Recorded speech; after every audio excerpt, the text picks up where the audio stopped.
ఏమైనా ప్రాబ్లమ్స్ ఉంటే ఇప్పుడు కూడా మేము విజ్ఞప్తి చేస్తా ఉన్నాం అక్క, మీకు ఆడబిడ్డగా, మాకు కేసీఆర్ గారు కూతురుగా, ఆడబిడ్డగా, తెలంగాణ ఉద్యమకారులుగా మీరంటే మాకు గౌరవం.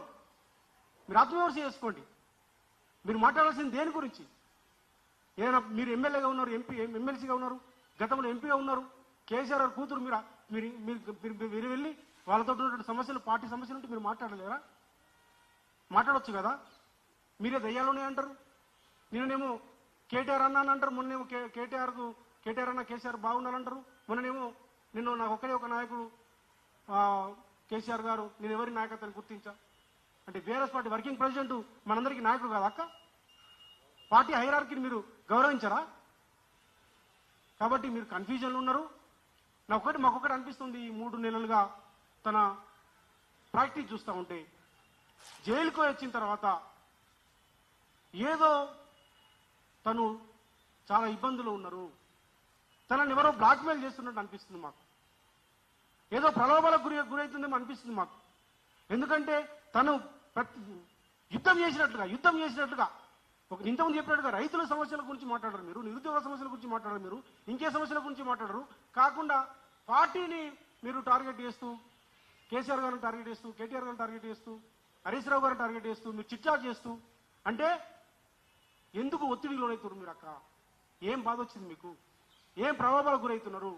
మేము ఒకటే విజ్ఞప్తి చేస్తున్నాం, ఇప్పటికైనా మీరు ఈ తెలంగాణ వ్యతిరేక శక్తులతోటి మీరు చేస్తున్నారని అంటలేము మేము. మీకు తెలుసో తెలియకనో మీ ఏదో అసంతృప్తి పెట్టుకొని మీరు ఇట్లా చేయడం వల్ల అది తెలంగాణ వ్యతిరేకులకి ఆయుధంగా మారుతున్నది. తద్వారా ఇది మీ కుటుంబ సమస్యనే కాదు, ఇది కేవలము కేసీఆర్ గారు అంటే మీకు తండ్రే కాదు, మాకు కూడా మీకు తండ్రే, కానీ మా అందరికి కూడా తండ్రి లాంటి వారు. ఆయన తెలంగాణ తీసుకొచ్చినటువంటి నాయకుడు. ఆయన కాపాడుకుంటేనే తెలంగాణ అస్తిత్వం ఉన్నది. ఇలా తెలంగాణ రైతాంగం అంతా కూడా కోరుకుంటున్నారు మళ్ళీ కేసీఆర్ రావాలని, మళ్ళీ వారు ముఖ్యమంత్రి కావాలని కోరుకుంటున్నారు. మళ్ళీ అద్భుతంగా ఆ పాలన రావాలని కోరుకుంటే మీరేమో, నేను ఒకటే అడుగుతున్నాక, మీరు గ్రౌండ్కి వెళ్ళండి. మీరు రియాలిటీలోకి లేరు. మీరు ఒక చుట్టూ ఒక గిరి గీసుకొని ఆలోచిస్తున్నారు.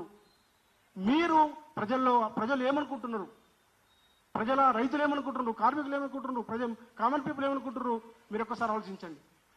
చివరి ఒక మాట నేను అక్క గుర్తు చేస్తా ఉన్నా. మీరు అక్క బీసీల కోసం మీరు ఒక గత సంవత్సరం కాలంగా మీరు గలమెత్తారు. ఒక బీసీ బిడ్డగా, సామాజిక న్యాయం కోసం పనిచేసిన బిడ్డగా నేను మీకు అండగా నిలబడడం జరిగింది. యూపీఎఫ్ పెడితే కూడా, మీరు బీసీ సంఘం పెడతామంటే కూడా మీరు బీసీ సంఘం పెట్టొద్దక్క, చాలా సంఘాలు వాళ్ళు ఇబ్బంది పడతారు. అందరికీ ఒక గొడుగు కింద, మీకు అన్ని సంఘాలు మీకు గొడుగు కిందకి వచ్చినట్టుగా పూలే ఫ్రంట్ లాగా మనం పెడదామని అంటే, మా వి ప్రకాష్ గారి మిత్రులు వచ్చి పూలే ఫ్రంట్కి యాడ్గా యునైటెడ్ పూలే ఫ్రంట్ అని వారు యాడ్ చేయడం జరిగింది. అంటే యూపీఎఫ్కి నామకరణం చేసింది రాజారాం యాదవ్, వి ప్రకాష్ గారు. వారే ఫైనల్ చేశారు. కానీ మేము సలహా ఇచ్చినాం. మీరు బీసీల కోసం మీరు మాట్లాడింది. బీసీలన్నీ వంచిస్తుంటే రేవంత్ రెడ్డి గారు అసెంబ్లీలో బిల్లు పెట్టి రాష్ట్రపతికి పంపంగానే మీరు సంబరాలు చేస్తారక్క. బీసీలకు రిజర్వేషన్ వచ్చినాయా అక్క? మీకు బీసీలకు రిజర్వేషన్ వచ్చినాయా? విద్యా ఉద్యోగ రంగంలో రిజర్వేషన్ వచ్చిందా? సర్పంచ్ ఎంపీటీసీలో రిజర్వేషన్ వచ్చిందా? మీరు ఏ రకంగా సంబరాలు చేస్తారు? కాబట్టి మీరు 3 నెలలుగా మీరు ఏదో కన్ఫ్యూజన్లు ఉన్నారు, మీరు ఎవరి బ్లాక్మెయిల్ గురవుతున్నారు, మీరు ఏదో ప్రలోభాలకు గురవుతున్నారు. మీరు దాని నుంచి బయటకు రండి. ఈ తెలంగాణ మీకున్నది. మీరు బయటకు వచ్చి కేసీఆర్ నాయకత్వంలో ఇవాళ ఈ తెలంగాణని కాపాడుకోవాల్సిన అవసరం ఉందని చెప్పేసి తెలియజేస్తూ, ఒకవేళ మీరు అట్లాగే మార్చుకోకుండా మేము రేవంత్ రెడ్డి గారితో లేకపోతే నరేంద్ర మోడీతోటి, చంద్రబాబు నాయుడు యొక్క శక్తులకు ఊతమిచ్చినట్టుగా, నేను అనట్లేదు రేవంత్ రెడ్డి గారితో కలిసి పనిచేస్తుందని, కానీ మీరు చేసే కార్యక్రమాలు వాళ్ళకు ఉపయోగపడుతున్నాయి. తద్వారా ఇలా బీఆర్ఎస్ పార్టీ దెబ్బతింటే ఉత్తరాది వచ్చి ఈ తెలంగాణ వ్యవహారం చేయాలన్నా ఇలా చూస్తున్నారు. ఏ రకంగా వ్యాపారస్తులు వచ్చి ఈ తెలంగాణ ప్రాంతంలో చేస్తున్నారు. ఇలా మళ్ళీ సీమాంధ్ర శక్తులంతా వచ్చి బలపడితే మీరు మాట్లాడిన మాటలు ఏ శక్తులు, ఏ పత్రికలు, ఏ టీవీలు చూపిస్తున్నాయి అంటే ఈ తెలంగాణని సర్వనాశనం చేయాలని, తెలంగాణని వలస రాష్ట్రంగా ఉండాలని, ఈ తెలంగాణ రాష్ట్రమే ఏర్పడడానికి వీలేదని చెప్పేసి మాట్లాడిన వాళ్ళకి మీరు ఊతమిస్తున్నారు. కాబట్టి మీరు దాని నుంచి బయటపడాలి. లేకపోతే మరి భవిష్యత్తులో మాకు తెలంగాణ ఇంపార్టెంట్. ఈ తెలంగాణ ఇంపార్టెంట్ మాకు. కేసీఆర్ గారి నాయకత్వం ఇంపార్టెంట్ మాకు. కేటీఆర్ గారి నాయకత్వం ఇంపార్టెంట్ మాకు. హరీష్ అన్న లాంటి ఒక అద్భుతమైన నాయకుడు మాకు అవసరం.